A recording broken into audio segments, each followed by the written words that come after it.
بسم اللہ الرحمن الرحیم۔ سورہ بقرہ کا رکوع نمبر 20 اور دوسرے پارے کا رکوع نمبر 4، اس کا لفظی ترجمہ اور مختصر گرامر چل رہی تھی اور آیت نمبر 165 چل رہی تھی، تو 165 نمبر آیت کا میں ترجمہ ریپیٹ کر دیتا ہوں، اس کے بعد والی آیتیں اور پھر انشاءاللہ اس رکوع کی مکمل تفسیر۔ تو یہ بات یہاں تک چل رہی تھی، اعوذ باللہ من الشیطان الرجیم، بسم اللہ الرحمن الرحیم۔ والذین آمنوا اشد حبا للہ، وہ لوگ جو ایمان لانے والے ہیں وہ بہت زیادہ شدید ہوتے ہیں اللہ سے محبت میں۔ وَلَوْ يَرَى الَّذِينَ ظَلَمُوا إِذْ يَرَوْنَ الْعَذَابَ أَنَّ الْقُوَّةَ لِلَّهِ جَمِيعًا۔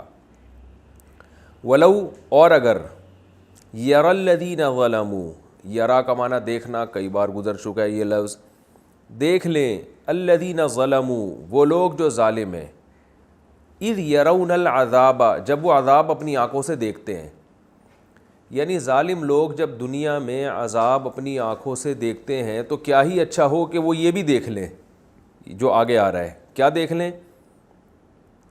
ان القوۃ للہ جمیعا، کہ بے شک قوت تمام کی تمام للہ اللہ کے لیے ہے، وان اللہ، اور بے شک اللہ تعالیٰ، شدید العذاب، سخت عذاب والا ہے۔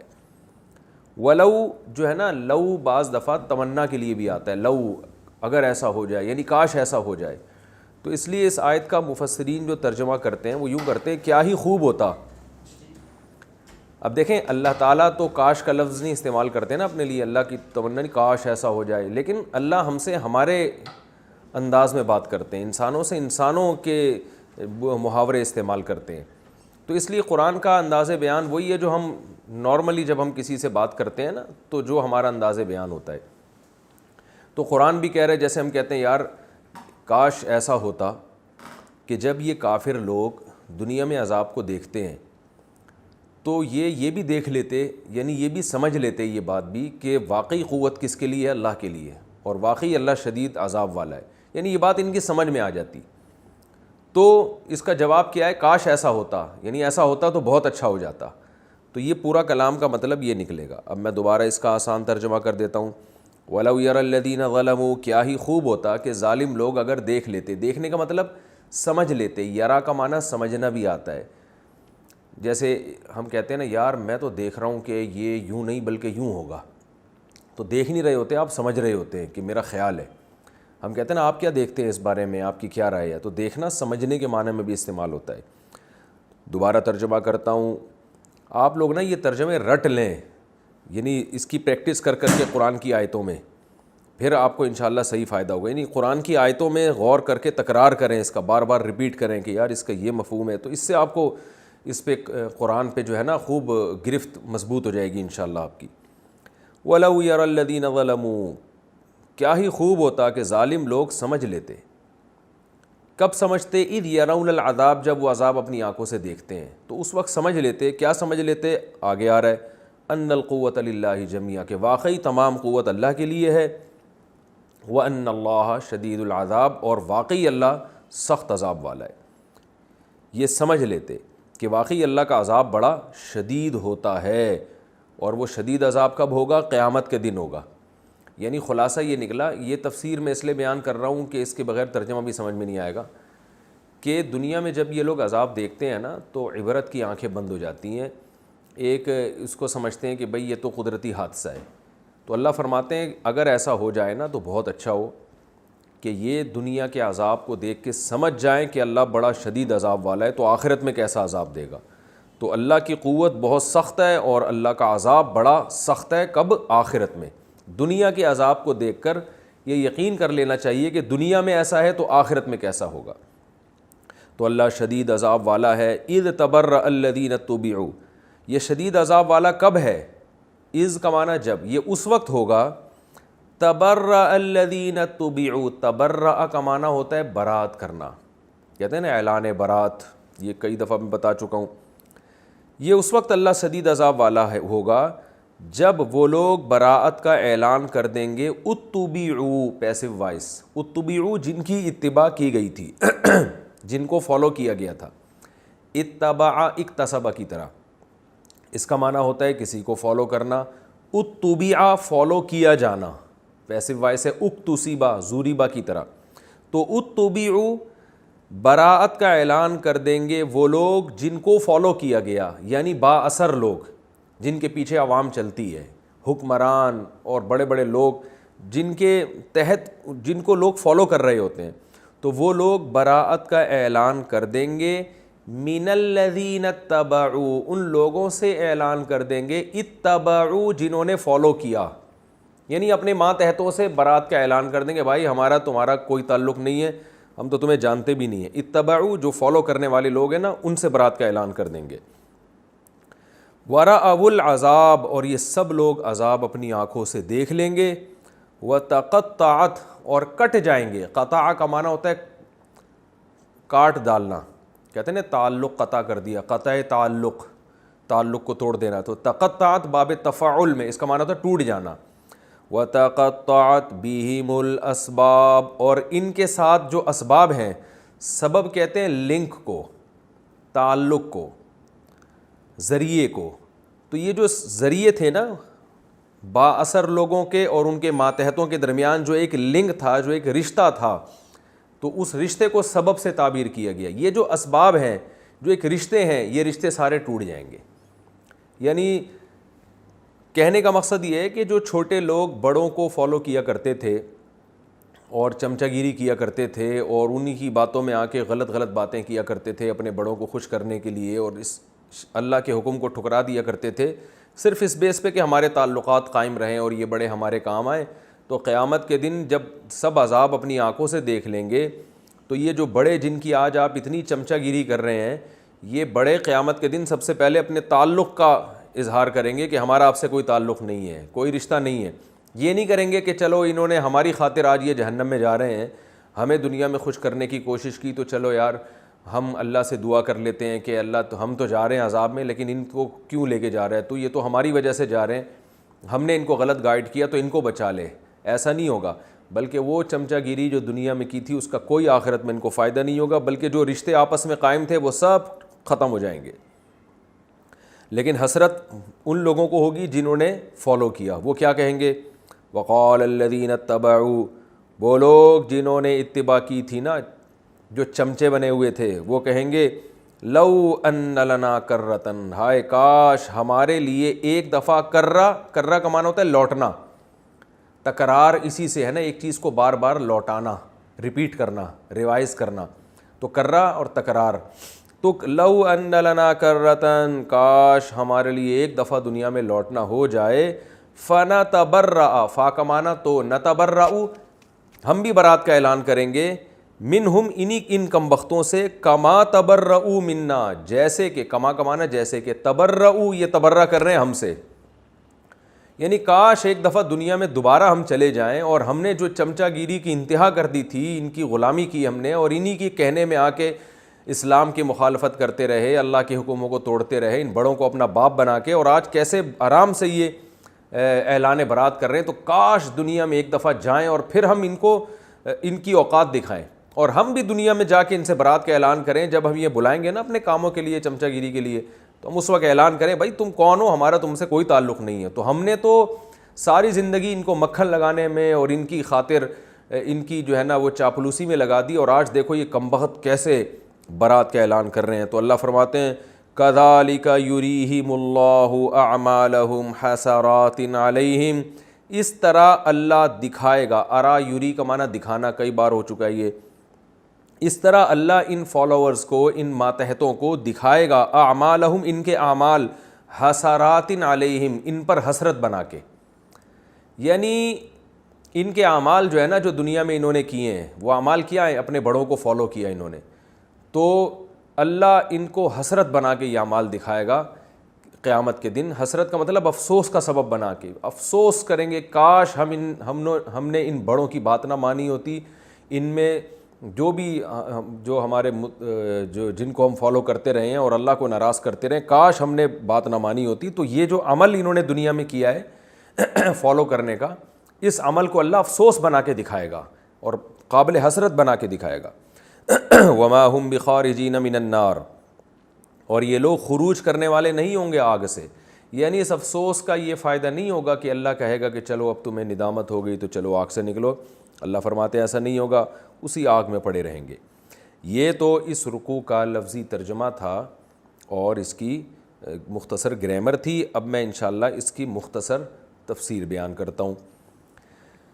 اس رکوع کو اللہ نے توحید کے دلائل سے, اپنے وجود کے دلائل سے شروع کیا. ان فی خلق السماوات والارض, بے شک آسمانوں اور زمین کی پیدائش میں, دن اور رات کے اختلاف میں, اور سمندر میں جو جہاز اور کشتیاں چلتی ہیں لوگوں کے نفع کے لیے, تجارتی سفر ہوتا ہے, اور جو آسمان سے اللہ نے پانی برسایا اور اس پانی سے زمین کو اللہ نے زندہ کر دیا مردہ ہونے کے بعد, اور پھر اس میں ہر طرح کے مخلوق پھیلا دی اللہ نے, اور ہواؤں کے عدلنے بدلنے میں, اور آسمان اور زمین کے درمیان جو بادل لٹکے ہوئے, ان تمام چیزوں میں لآیات, بڑی بڑی نشانیاں ہیں, بہت سی نشانیاں ہیں. یہ لقوم یعقلون, ان لوگوں کے لیے جو عقل سے کام لیتے ہیں. نشانیاں کے کیا مطلب؟ نشانی کہتے ہیں سائن کو, علامت کو. آپ جب کہیں سفر کرتے ہیں تو ایک سائن ہوتا ہے, اس پہ اسپیڈ بریکر بنا ہوا ہوتا ہے, اس سے اندازہ ہو جاتا ہے کہ آگے اسپیڈ بریکر ہے. کیونکہ اسپیڈ بریکر آپ کو نظر نہیں آ رہا تو سائن نظر آتا ہے, سائن کو دیکھ کے آپ اپنی اسپیڈ کم کر لیتے ہو. تو یاد رکھیے سائن, علامت, نشانی وہاں لگائی جاتی ہے جہاں اصل چیز آپ کو نظر نہیں آ رہی ہوتی. تو چونکہ اللہ ہمیں نظر نہیں آتا, اور جتنے ملحد ہیں, جتنے ایتھیسٹ ہیں, وہ جاہلوں کی طرح ایک ہی بات ریپیٹ کرتے رہتے ہیں کہ اللہ اپنے ہونے کے ثبوت کیوں نہیں دیتا, اور ثبوت سے ان کا مقصد ہے اللہ اپنے آپ کو دکھاتا کیوں نہیں ہے کہ میں ہوں. تو یہ جاہلوں والی باتیں ہیں. اللہ چونکہ اپنا جلوہ نہیں دکھاتا, اپنے آپ کو دکھاتا نہیں ہے, لہذا اپنے وجود پر اللہ نے علامتیں رکھ دی ہیں اس کائنات میں. ان علامتوں سے عقل مند لوگ اللہ تک پہنچتے ہیں. تبھی اللہ نے کیا فرمایا آخر میں, لقوم یعقلون, ان لوگوں کے لیے نشانیاں ہیں جو عقل رکھتے ہیں, عقل سے کام لیتے ہیں. اس کو کہتے ہیں دلیل عقلی, یعنی عقل کے ذریعے آپ کسی تک پہنچیں. تو اسلام آپ کو عقل استعمال کرنے کا حکم دیتا ہے. اور یہ جو ملحد اور ایتھیسٹ لوگ ہیں, یہ کیا کہتے ہیں, عقل سے خدا ثابت نہیں ہوتا, حالانکہ عقل ہی سے خدا ثابت ہوتا ہے, خدا کا وجود, اگر آپ عقل سے کام لیں. تو یہ کیا مطلب؟ اب یہ کیسے علامتیں ہیں یہ جن سے ہمیں اللہ کے وجود کا اور اللہ کی توحید کا پتہ چلتا ہے کہ بھئی آسمانوں اور زمین کیسے پیدا ہو گئے. خلق السماوات والارض, یہ آسمان زمین پیدا کیسے ہو گئے, اور دن اور رات عدلتے بدلتے کیوں ہیں.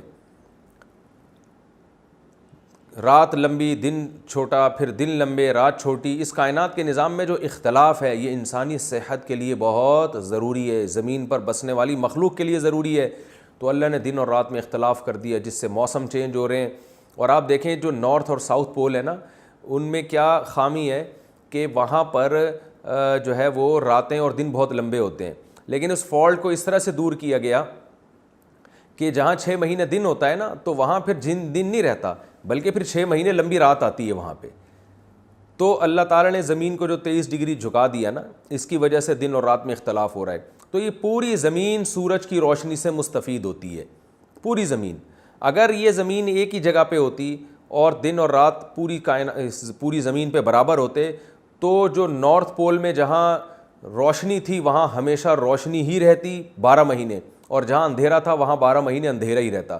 بالکل ایسے ہے جیسے ہم جب تکے بنا رہے ہوتے ہیں نا, تو اس کو مختلف زاویوں سے ہم بدلتے ہیں, بھائی یہاں سے بھی پکاؤ اس کو, یہاں سے بھی آگ لگنی چاہیے, پھر یوں پلٹ دیتے ہیں, پورے ایک تمیز سے ایک جو ہے نا ہمارے سامنے ایک بھنا ہوا گوشت سامنے آ جاتا ہے اور تکا بن کے آ جاتا ہے. تو اللہ نے بھی زمین کو نا ایسے گھماتے رہتے ہیں, دن اور رات بدلتے رہتے ہیں کہ بھئی زمین کا اب یہ والے حصے پہ سورج کی روشنی بہت پڑ چکی ہے, اب یہاں اس کو اندھیرا کرو اور ادھر روشنی ڈالو, ادھر دن لے آؤ ادھر رات, اور ادھر جو ہے نا رات کر دو. پوری زمین سورج کی روشنی سے مستفید ہوتی ہے. گلیشیئر پگھلتے ہیں اس سے, جب سورج کی روشنی پڑتی ہے زمین میں دریا اور چشمے جاری ہوتے ہیں. تو یہ دن اور رات میں اختلاف کا نظام خود اس بات کی علامت ہے کہ اس کائنات کو کسی نے بنایا ہے, خود سے وجود میں نہیں آئی ہے, اور بنانے والا اکیلا ہے. کیونکہ اگر ایک سے زیادہ ہوتے تو ان کے رائے میں اختلاف ہوتا. کہیں بھی دنیا میں 2 سربراہ ایک ملک کے نہیں ہوتے, سارا نظام عالم تباہ و برباد ہو جاتا ہے. اسی طرح جو کشتیاں سمندر میں چلتی ہیں لوگوں کے نفع کو لے کر, نفع سے مراد تجارت ہے, سمندر کی تجارت, اگر یہ سمندر نہ ہوتے تو ان کنٹریز کا آپس میں خشکی کے ذریعے جو لنک ہے یہ بہت مشکل ہو جاتا. آپ کو پتہ ہے ہوائی جہاز کے ذریعے بہت زیادہ کوانٹٹی میں مال کو ایک ملک سے دوسرے ملک تک پہنچانا یہ اچھا خاصا مشکل کام ہے، اس پہ خرچہ بہت ہوتا ہے۔ تو سمندر کا پانی کیا کرتا ہے، جہاز، بڑے بڑے پہاڑوں جیسے جہاز، سورہ رحمان میں اللہ نے کیا فرمایا، وَلَهُ الْجَوَارِ الْمُنْشَآتُ فِي الْبَحْرِ كَالْأَعْلَامِ، جو سمندر میں چلنے والی پہاڑوں جیسی کشتیاں ہیں، یعنی سمندری جہاز کو اللہ نے پہاڑ سے تعبیر کیا، یہ بھی اللہ ہی کے ہیں۔ یعنی یہ بھی اللہ کی قدرت کی ایک بہت بڑی دلیل ہے کہ سمندر کا پانی جس کا کام ہے چیزوں کو ڈبونا، وہ اتنے بڑے پہاڑوں جیسے جہاز کو اٹھا کے ایک ملک سے دوسرے ملک تک پہنچا دیتا ہے۔ تو اس میں خرچہ بہت کم آتا ہے، اس سے لوگوں کو تجارت ملتی ہے، لوگوں کو روزگار ملتا ہے اور چیزیں سستی ہوتی ہیں۔ اگر یہ سمندر کی پشت پہ جہاز نہ چلتے تو تجارت بہت مہنگی ہو جاتی اور چیزوں کی قیمتیں بہت زیادہ مہنگی ہو جاتی۔ تو اللہ تعالیٰ نے ارشاد فرمایا یہ تمام چیزیں، اسی طرح آسمان سے پانی برستا ہے۔ آپ دیکھیں زمین میں مردہ زمین ہے، نہ گھاس کا تنکا، کچھ بھی اس کے اندر نہیں ہے، کھود کے دیکھیں نہ آم نہ خربوزہ نہ تربوز، لیکن ادھر آسمان سے پانی برسا، پتہ نہیں کیا اللہ کا نظام وجود میں آتا ہے۔ وہ جو زمین کے اندر بیج پڑے ہوئے ہیں ان کو ایک دم حیات ملتی ہے، زندگی ملتی ہے، وہ سارا پروسیس شروع ہو جاتا ہے۔ ہر بیج میں اللہ نے انسٹالیشن کی ہوئی ہے۔ آم کی گٹلی میں انسٹالیشن کی ہوئی ہے کہ اس کو مٹی، پانی، گوبر ملے گا تو ایک دم اس سے پودا اگنا شروع ہو جائے گا، اور پودا اگتے اگتے اگتے درخت بنے گا، پھر درخت کے بعد پھول بنیں گے، پھر پھول کے بعد پھر پھل، اور جو گٹلی آپ نے زمین میں دفن کی تھی وہی گٹلی پھر دوبارہ آموں کے اندر آپ کو ایک گٹلی سے سینکڑوں گٹلیاں پیدا ہو جاتی ہیں۔ یہ ہے زمین کو زندہ کرنا۔ کیا زمین سے لہلہاتی فصلیں پیدا ہوتی ہیں۔ اللہ فرماتے ہیں یہ کیسی بے عقلی کی بات ہے، یہ تمام پروسیس دیکھ کر بھی کوئی شخص ایمان نہ لے کر آئے اللہ کے وجود پر اور یہ کہے کہ یہ خود سے ہو رہا ہے سب کچھ۔ بیج میں ایسے سافٹ ویئر خود سے انسٹال کبھی نہیں ہوتے کہ زمین میں ڈالو تو اس سے پودا نکلے۔ اور کمال کی بات ہے، میں مثال دیتا ہوں اکثر خربوزے کی، کہ آپ خربوزے کا بیج ڈالیں، اس سے بیل نکلے گی، پتے ہوں گے، ہوتے ہوتے بڑی ہوگی، پھر اس میں پھول نکلیں گے، اس پھول سے تتلیاں اس کی طرف مائل ہوں گی، نر مادہ پھولوں کا ملاپ ہوگا، پھر ایک پھل پیدا ہوگا، وہ پھر پورا خربوزہ، سینکڑوں خربوزے، پھر اس خربوزے کو آپ کھول کے دیکھیں گے تو اس میں وہی بیج جو زمین میں دفن کیا تھا اس جیسے سینکڑوں بیج ہوں گے، اور پھر اس بیج کو، ان میں سے ہر بیج کو دفن کریں گے تو یہ جو سائیکل ہے، یہ جو چکر ہے، یہ کیسا خوبصورت چکر ہے کہ وہی سرکل دوبارہ گھوم گھوم کے، اور لاکھوں سال ہو گئے اسی بیج سے بیل، بیل سے خربوزہ، خربوزے سے بیج، پھر بیج سے، تو یہ جو گھوم رہا ہے، دو گراریاں آپس میں فٹ نہیں ہو سکتی بھائی اس طریقے سے اتفاق سے۔ یہ خربوزے اور انار اور انگور اور کیلے اور ناشپاتیاں، ایک پورا پروسیس گھوم گھوم کے وہیں پر آ رہا ہے، یہ خود سے نہیں ہو سکتا بھائی۔ یہ دماغ جس کا بہت ہی پاگل ہوگا، جس کی کھوپڑی بالکل کام کرنا چھوڑ دے، وہ ایسی بکواسات، معذرت میں تھوڑی جذبات میں آ کے تھوڑی سی ایسی لینگویج استعمال کر رہا ہوں، یہ سب فضول قسم کی فضول بکواسات ہیں جو ایتھیس نے اور ملحد لوگوں نے معاشرے میں پھیلائی ہوئی ہیں کہ یہ کائنات خود سے بنی ہے۔ اتفاق سے اتنی خوبصورت مینجمنٹ کائنات میں نہیں ہوتی۔ اللہ فرماتے ہیں وَبَثَّ فِيهَا مِن كُلِّ دَابَّةٍ، اور اس نے زمین میں ہر طرح کے جانور پھیلا دیے اسی پانی سے، کیا کروڑہا قسم کے، اتفاق سے بنا ہوتا ایک جانور بن گیا ہوتا نا، اتنے پرندے، اتنے جانور، اتنے کیڑے، اتنی چیونٹیاں، دیمک، ہر قسم کی، من کل دابہ کا مطلب ہے ہر طرح کے مخلوقات پھیلا دی اس سمندر میں رہنے والی جو خشکی میں نہیں رہ سکتی، خشکی میں رہنے والی جو پانی میں نہیں رہ سکتی، پھر ایسی جو دونوں میں رہ سکتی ہیں، خشکی میں بھی پانی میں بھی، پھر دودھ پلانے والے جانور، انڈے دینے والے جانور، ہر طرح کے مخلوق، بکل خلق علیم، ہر طرح سے پیدا کرنا جانتا ہے وہ۔ فرمایا اور اسی طرح ہواؤں کا جو نظام ہے، آپ اگر ریسرچ کریں تو آپ کو پتہ چلے گا یہ جو ہوا کا جو نظام ہے نا، سسٹم، یہ بھی اندھا نظام نہیں ہے، بہت زبردست اس میں بھی ایک مینجمنٹ ہے جس سے ہوا جو ہے نا ایک تناسب سے چلتی ہے، اور ایک تناسب سے اگر ہوا بے لگام ہو جائے تو نظام یہ پوری زمین ویسے ہی تباہ ہو جائے گی۔ اور جو بادلوں کا نظام ہے، یہ تمام چیزوں میں اللہ فرماتے ہیں بڑی نشانیاں ہیں ان لوگوں کے لیے جو عقل سے کام لیتے ہیں۔ اللہ فرماتے ہیں کہ یہ تو وہ لوگ ہیں جو عقل سے کام لیتے ہیں، جو عقل سے کام نہیں لیتے ان کی حالت کیا ہوتی ہے؟ وَمِنَ النَّاسِ، لوگوں میں بعض ایسے ہیں، مَن يَتَّخِذُ مِن دُونِ اللَّهِ أَندَادًا، جو اللہ کو چھوڑ کر ایسے شریکوں کو ٹھہرا لیتے ہیں، يُحِبُّونَهُمْ، پھر ان سے محبت کرتے ہیں، كَحُبِّ اللَّهِ، جیسے اللہ سے محبت کرنی چاہیے، یعنی سارے کام تو اللہ کر رہا ہے، اور یہ کیا کرتے ہیں؟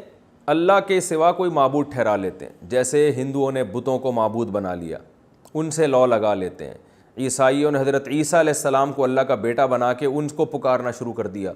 تو جتنے بھی مشرک ہیں, کوئی آگ کی پوجا کر رہا ہے, وہ آگ کے سامنے بت بن کے بیٹھا ہوا ہوتا ہے, کوئی چوہوں کی بھی پوجا پاٹ ہو رہی ہے, بندروں کو بھی معبود بنا لیا لوگوں نے, گائے کو ماتا بنا لیا اور معبود بنا لیا. تو اللہ فرماتے ہیں لوگوں میں بہت سے ایسے بھی ہیں جو کیا کرتے ہیں کہ اللہ کو چھوڑ کر اللہ کے لیے شریک ٹھہرا لیتے ہیں اور ان سے ایسی محبت کرتے ہیں جیسے اللہ سے محبت ہونی چاہیے. لیکن جو ایمان والے لوگ ہیں اشد حبا للہ, وہ اللہ سے محبت میں سخت ہوتے ہیں. علماء نے اس کی تفسیر میں لکھا ہے کہ ایمان والے اللہ سے محبت میں سخت اس لیے ہوتے ہیں کہ یہ جو اللہ کے علاوہ لوگوں کو معبود بناتے ہیں نا, ان کا معبود اس وقت تک اچھا ہوتا ہے جب تک ان کے کام بنتے رہیں. جہاں انہوں نے دیکھا کہ جو جھوٹا معبود ہے, جھوٹا بھگوان ہے, اس کی سیٹنگ آؤٹ ہو رہی ہے, وہ میرے کام نہیں کر رہا, تو یہ اسی کو لاتے مارنا شروع کر دیتے ہیں. اور جب بڑی مصیبت میں پھنستے ہیں سمندر کے طوفان میں, تو اپنے معبودوں کو نہیں پکارتے, پھر یہ اللہ کو پکارتے ہیں. تو مطلب یہ ہے کہ مشرک اپنے معبود کے ساتھ وفا نہیں کرتا, وہ معبود بدلتا بھی رہتا ہے کہ یار یہ والا معبود جو ہے نا, یہ والا بھگوان تو کام ہی نہیں کرنا میرے, تو چلو یہ 50 روپے والے سے کام نہیں ہو رہا, 100 روپے والے پہ ٹرائی کر کے دیکھتے ہیں. جبکہ ایمان والوں کا ایک معبود ہوتا ہے. اللہ اگر اللہ سے دعا مانگ کے دعا قبول ہو رہی ہے تو بھی وہی, دعا بظاہر اگر قبول نہیں ہو رہی اور آپ کے کام نہیں بن رہے تو بھی اللہ ہی ہے. اس لیے اللہ نے فرمایا کہ ایمان والے اللہ سے محبت میں شدید ہوتے ہیں, اور یہ جو مشرک لوگ ہیں یہ اپنے معبودوں سے محبت میں ایسے شدید نہیں ہوتے جیسے ایمان والے اللہ سے. ایمان والے اللہ سے محبت کرتے ہیں چاہے آپ کے کام بن رہے ہوں یا نہ بن رہے ہوں, حالات سازگار ہوں یا حالات ناموافق ہوں, ہر صورت میں وہ اللہ ہی کی عبادت کرتے ہیں. آگے اللہ تعالیٰ فرماتے ہیں یہ جو ظالم لوگ ہیں نا, جو اللہ کو نہیں مانتے یا اللہ کے ساتھ شریک کرتے ہیں, یہ ظالم لوگ جب دنیا کے عذاب کو دیکھتے ہیں, دنیا میں ظاہر ہے آپ نے دیکھا ہے طوفان بھی آتے ہیں, زلزلے بھی آتے ہیں, تو کاش ایسا ہو, کیا ہی خوب ہو کہ جب یہ دنیا کے عذاب کو دیکھیں تو یہ سمجھ جائیں کہ قوت حقیقت میں اللہ کی ہے. آپ نے دیکھا ہوگا جو ملحد لوگ ہیں نا, جب وہ زمین میں آفتیں آتی ہیں تو کہتے ہیں یہ تو نیچر کا ایک حصہ ہے, بس نیچر کہہ کے نا ہر چیز کو نظر انداز کر دیتے ہیں. بھائی نیچر کا حصہ ہے, لیکن یہ نیچر بنائی کس نے؟ اللہ نے بنائی ہے نا, تو یہ اللہ کی طاقت اور قوت کی بھی تو دلیل ہے, اور اس بات کی بھی تو کوئی دلیل ہے کہ یہ دنیا کو قرار نہیں ہے, یہاں کچھ بھی ہو سکتا ہے. تو اللہ فرماتے ہیں کہ کاش ایسا ہو, یعنی یہ کیا ہی خوب ہوگا کہ یہ ظالم لوگ جب دنیا کے عذاب کو دیکھا کریں تو سمجھ جایا کریں کہ قوت صرف اللہ کے پاس ہے اور اللہ تعالیٰ سخت عذاب والا ہے. آج بھی دیکھیں یہ جو کرونا پھیلا ہوا ہے نا, اس نے یہ جو سائنس کی ایک لوگوں کے اوپر ایک جو ہے نا اس کے جادو سے متاثر ہوئے ہوئے ہیں کہ بس ہم نے اتنی ترقی کر لی ہے کہ اب نہ کوئی بیماری ہو سکتی ہے اور اب نہ کوئی مسائل ہو سکتے ہیں. تو یہ ایک چھوٹا سا وائرس ہے, اس نے پوری دنیا کو ہلا کے رکھ دیا ہے, جہازوں کی کمپنیوں کو بٹھا دیا ہے اس نے, پورے ملکوں کا نظام الٹ کے رکھ دیا ہے اس نے. تو یہ سب اس کی علامت ہے کہ بھائی ابھی بھی طاقتور کون ہے؟ اللہ ہے. آپ کتنی ہی ترقی کر لیں اللہ سے نہیں لڑ سکتے. تو عقلمند آدمی یہ سوچ کے اللہ کی نافرمانی سے بچتا ہے کہ میں جتنا بھی آگے نکل جاؤں بھائی اللہ سے آگے نہیں جا سکتا. اور احمق اور بے وقوف کہتا ہے کہ جو ہے نا یہ ایک اتفاقی حادثہ ہے اور جو ہے وہ اس کی انشاءاللہ بھی ویکسین ہو جائے گی تو یہ کوئی مسئلہ ہی نہیں رہے گا. ٹھیک ہے, ممکن ہے ویکسین ایجاد ہو جائے, یہ مسئلہ نہ رہے, لیکن عین ممکن ہے کوئی دوسرا مسئلہ اس سے بھی بڑا کھڑا ہو جائے. تو دنیا میں حادثات ہوتے رہیں گے, اور یہ حادثات ہونا اس کی علامت ہے ان القوت للہ جمیعا, کہ اصل قوت اللہ کے پاس ہے. آپ دنیا کے اسباب اور وسائل ضرور اختیار کریں ترقی کے, لیکن یہ مت بھول جائیں کہ آپ اللہ سے آگے نکل جائیں گے, ایسا نہیں ہے. وَأَنَّ اللَّهَ شَدِيدُ الْعَذَابِ, اور یہ بھی خوب سمجھ لینا چاہیے کہ اللہ سخت عذاب والا ہے. یعنی جو دنیا میں ایسا عذاب دیتا ہے تو آخرت میں کیسا ہوگا. پھر اللہ نے آخرت کا بیان کیا کہ اکثر گمراہی کا سبب عامت الناس کے لیے وہ لوگ ہوتے ہیں جو ذی اثر اور با اثر ہوتے ہیں. آپ دیکھیں کہ جو با اثر لوگ ہیں نا, جن کو اللہ نے دولت زیادہ دی, سیاست کے میدان میں آ گئے ہیں, حکومت میں آ گئے ہیں, وہ عیاشی کی زندگی چھوڑنے کے لیے تیار نہیں ہوتے. ان میں کسی کو کرسی کی لالچ ہوتی ہے, کوئی دولت کا لالچی ہوتا ہے, کوئی شہرت اور عزت کا بھوکا ہوتا ہے. تو اس لیے وہ بہت سے اصولوں پہ سمجھوتا کرنے پر مجبور ہو جاتے ہیں. اس دولت کے لیے, کرسی کے لیے ظلم بھی کرتے ہیں. پھر ہوتا یہ ہے کہ جو ماتحت چھوٹے لوگ ہیں نا, جو عوام ہیں, وہ ان کو پتہ ہے کہ ذی اثر اور با اثر تو یہ لوگ ہیں، تو ہم ان کو خوش رکھیں گے تو ہمیں بھی دنیاوی مفاد ملیں گے. تو دنیاوی مفاد کی خاطر، دنیا میں ترقی کی خاطر یہ ماتحت لوگ ان ذی اثر لوگوں کو فالو کرنا شروع کر دیتے ہیں. تو زیادہ تر گمراہی کا سبب دنیا میں یہی چیز ہے. تو اسی لیے قرآن اس گمراہی کو بار بار فوکس کرتا ہے کہ کوئی باپ دادا کو فالو کر رہا ہے خاندان کو، اور کوئی سیاسی لیڈروں کو فالو کر رہا ہے، اور یہ نہیں دیکھ رہا کہ یہ حق پر ہے یا نہیں ہے. تو اللہ فرماتے ہیں کرتے رہو، قیامت کے دن تم جو فالو کر رہے ہو نا، یہی چیز تم پر حسرت بنا کے پیش کی جائے گی، اور تم انگلیاں منہ میں رکھ کے چباؤ گے اپنے دانتوں کے نیچے، اور افسوس کرو گے کہ کاش ہم نے ان کی چمچا گیری نہ کی ہوتی. کیونکہ جن کی تم چمچا گیری کر رہے ہو، جن کو فالو کر رہے ہو، قیامت کے دن یہی سب سے پہلے تم سے اپنے رشتے کا انکار کریں گے اور تعلقات کا انکار کریں گے. یہ تمہارے کام نہیں آئیں گے.